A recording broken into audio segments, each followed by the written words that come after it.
Telangana drugs control administration نے 15 April کو شہر حیدرآباد کے نور خان بازار میں واقع ایک میڈیکل شاپس پر چھاپہ مار کر جو ڈرگ لائسنس کے بغیر چلایا جا رہا تھا۔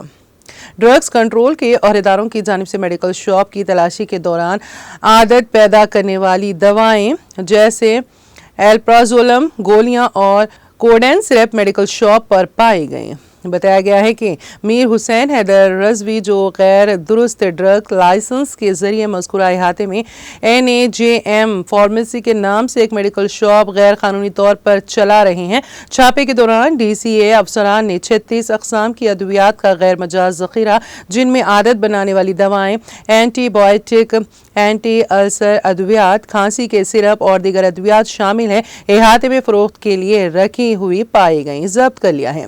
DCA حکام کی جانب سے ضبط شدہ ادویات کی جملہ مالیت 50,000 روپے بتائی گئی ہے۔